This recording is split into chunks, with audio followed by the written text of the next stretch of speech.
Hi, my name is Alen. I'm a business designer and welcome to the Beyond Users podcast, where we learn about business to become better designers. There's been a lot of hype around business models and specifically business model innovation lately.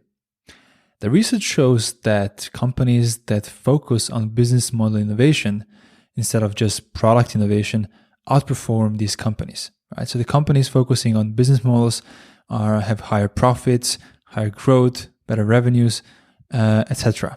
So business models are a really important aspect of business. And they are obviously also very important for designers. And the reason they're very important for us is because every decision we make in terms of the product, service, brand, user experience, it affects the business model. So it is our job to A, understand what business model our company or client has. So we know, if our decision is aligned with that. And B, we should be aware of the implications that our decisions have on these business models. And it all starts with understanding what business models are, what are different versions of the business model, when to use which one, etc. Another reason why they're important for us is because you might find yourself on a project where you actively have to create a new business model, where you have to design a business model and test it. And in those cases, what we usually do is we brainstorm, we look at the existing business models and we create different combinations of that. Again, here the research has shown that most successful business model innovations come from recombining already existing successful business models, right?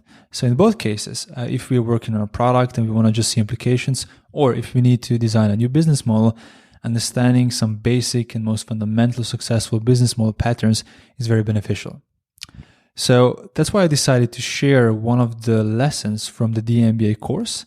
One of the modules in this course is called business models, right? So in this lesson, we actually covered 10 fundamental or very frequent business model patterns. We explain what they are, when they're used, their advantages and disadvantages. So in this podcast episode, I'm going to share the audio snippet or the audio version of this video lesson. But don't worry, even just the audio is enough to get the gist. So even if you don't see the whole lesson, just listening is enough. But actually, if you do want to see the slides from this course or from this lesson, you can visit the episode's website, which is beyondusers.com/podcast/business-models. You can also find the link in the podcast description. So yeah, I hope you enjoy this episode about business models. Hi. So in the previous video, we've seen what makes a business model. Business model, so basically what those 4 building blocks are. And now we're going to see how this manifests in reality. We're going to look at 10 famous business model patterns. And the first one is e-commerce. Basically, e-commerce is an online store. You probably know Amazon or Zappos, or in Europe, Zalando. And all of these are basically companies focusing on selling online. Usually when we talk about e-commerce, we need to compare it with a brick and mortar store, which is a physical store with a physical presence. And then we usually talk about advantages and disadvantages of both when we're making decisions which one we wanna pursue. So the advantages of the e-commerce are that it usually has much lower fixed costs, right? Because you don't need a physical space in the city center where the rents are the most expensive. You can save some money as e-commerce, right? Because you have your warehouses outside of city centers where it's actually much cheaper. Second, really, really important aspect is that as an e-commerce, you in theory have unlimited shelf space, right? While a brick and mortar store is limited by its space, an e-commerce is really not, right? You can add as many additional sub-pages with new products as you want, especially if those are digital products. And with this, you can actually cater to a much wider audience. And the next advantage of the e-commerce is also the convenience. For a specific target group, this is super important because you can just order online and get it delivered tomorrow. But this also leads us to the first disadvantage, right? Because having a physical store is sometimes even faster, right? Because it's already there. You can just drive in a single day. And usually with the e-commerce websites, you need to wait 1, 2, 3 days to get your goods delivered. And the second aspect where brick and mortar stores are better are face-to-face interaction, which on average feels more exclusive to consumers, right? If you're running something that's a little bit more premium, having certain point of sale with physical presence is definitely beneficial. So this is the first model, e-commerce. The next one we're going to cover is white label. So usually when companies create products, they want to put their own brand on top, right? You create a product, put your own brand, and you basically brand it. What happens with white labeling is that you create a product, but you offer many different companies to put their brand on top. So for example, when a European digital bank called N26 started its operations in 2014, it did not have a banking license. So what they did is they reached out to another bank called a Wirecard bank, which is basically a white label solution provider for financial institutions in Europe. And what they've done is they let N26 build a digital experience or banking digital experience on top of their banking license, right? One thing not to confuse is white labeling with contracting. So contractor is somebody who more or less just executes a certain vision of another company and just does it for one, while the white label means you create a product and offer it to many different companies or vendors. The next model we're going to cover is open source. Open source is usually a software which is open for everyone, for free basically for everyone to use, change, or even monetize on top of it. A good example is Linux, which is an operating system for computers. The fact that it's for free makes it very accessible for a lot of companies and individuals, right? The usual way to monetize open source is that you try to sell a certain premium feature or service on top. So for example, when companies were thinking about using Linux, they were really concerned who is going to provide the support, right? Is it really going to work for them? So here's where a company like Red Hat actually jumped in, because they offer this service to companies where they pre-test new versions of Linux and offer an ongoing support in return for a certain yearly fee. The next model we're going to look at is long tail. The idea of long tail is that you offer many products which sell infrequently instead of just focusing on the popular ones. So if you think about it, if you go to any physical store, what you find there are mostly very popular products that sell a lot in quantity, right? It just does not make sense for a certain physical store to have one product that only sells one item per year, right? Only one copy per year. But for certain business models, like also e-commerce, the idea is that you can have as many products as you can, even those that only sell once or twice, right? For Amazon, they can have millions of books that only sell 1 or 2 copies per year. But when combining all of those products on the long tail, actually the revenue from them can sometimes even outperform the popular ones, so the hat, right? Actually, this does not mean that Amazon is not selling the popular products, but they can do both, right? They can offer the popular products, the hat, and also the long tail.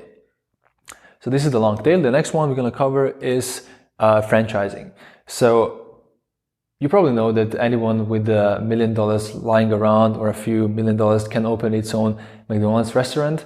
So what they're basically doing is they're buying access to a certain business model. So the franchisee, basically the company offering the franchise, is letting others to buy into this business opportunity, and in return for a certain fee, they give them access to their products, brand, know-how, business processes, etc.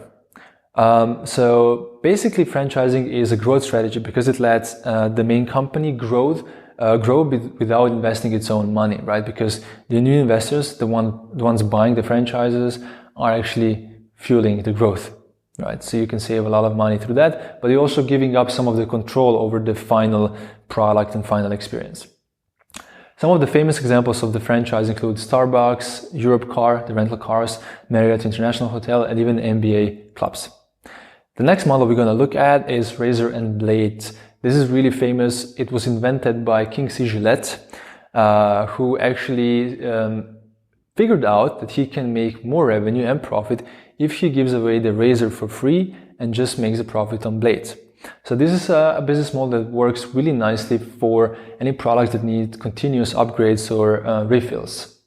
Really good examples of that are Nespresso coffee machines, where the coffee machine is the razor and the capsules are blades. Another example is also Amazon Kindle, where the Kindle, the hardware, the ebook reader is the razor, and then the ebooks are the blades. So this is it in terms of this model. The next one is freemium. So freemium is a model that works really nicely, especially for digital products where the product is relatively cheap. So what they do is they offer a certain part of the product to certain segments for free, which is then actually subsidized by another segment which is paying the full price. A good example of that is Spotify, which is actually offering freemium as a way for new users to test the product. And it's been working for them really great. They have 70 million paying users and 90 million freemium users. And as I said before, it's a great way for customers to actually try out the product because then they're more likely to also buy it. The next model we're going to cover is the hidden revenue. The idea here is that actually the consumer is not paying, but the revenue comes from somewhere else. The typical model here is advertising, right? Being used by Facebook, Instagram, Google, etc. So the consumer is not paying. The advertisers are paying for their ads being placed on the platform. The next model is auction, which is basically any model where the price is not fixed. It is determined through competitive bidding. An example of that would be, the example of companies using that would be eBay and also Google. And this works really nicely when you have a product which supply is highly limited. So any memorabilia, real estate, and even online real estate, right? So this is how Google is selling the first page on their search results, right? This is a very limited space they can offer to only a few companies. And the final business model we're going to cover is recurring revenue, or also famously known as subscription. It's really popular these days because it has a lot of business benefits, and that's why a lot of designers and entrepreneurs are trying to force this model also on products that are not really suitable. So products that are suitable for this business model is actually the ones that either change over time or need to be upgraded or need some kind of maintenance. That's where it works best, because if you have a product with a certain peak in terms of the value delivery, but then you expect customer to pay for a longer period of time, there's usually disconnect, and then people just cancel their subscription. The advantages that I mentioned are basically planability, which means by having the recurring revenue, your revenue is much more plannable, right? Instead of having those peak cycles, especially if your business is seasonal, it's hard to kind of predict what's going to happen next. Here it's much more plannable, so you can plan in advance how your business is gonna, how you're gonna change it. The disadvantage though is that you are subsidizing your customers. It usually takes a few months or years before you actually pay off acquiring a new customer. So retention is really key, right? Usually when you acquire a new customer, you paid more for it than what you can get in the first month. So you need to retain them for some time, and then retention is this key metric for this model. Okay, with this, we basically covered now the 10 business model patterns. What we're going to do in the next video, we're going to see how we can start designing our own business models and also test them. Cool. I hope you enjoyed this lesson. Obviously, you didn't have all the visual materials. Again, if you do want to check that, you can go to beyondusers.com/podcast/business-models, and there you can also see the slides for this lesson. And actually, if you do want to join us for the next d.MBA, you can also do that. And there you can learn more things about business models, like what's their definition, what is business model actually, how you design them, how you test them, etc. And the next d.MBA intake starts on February 24th, so next year. So if you want to sign up for the waiting list and see if the d.MBA is right for you, you can just go to beyondusers.com, and there you can sign up for the 7-day mini MBA and see for yourself if this is the right for you, and then be notified when applications open, which will actually open in the early January 2020. Before finishing up, I'm just going to share an audio snippet of an experience of d.MBA alumni, Andreas, based in London, explaining his d.MBA experience. For me personally, this has been a fantastic experience. The people are great that I met on the course. The tutors are really knowledgeable and very super responsive on Slack. And the participant community is already helping each other out, finding new jobs, and they help each other out with business challenges they face in their current work, which is fantastic to see.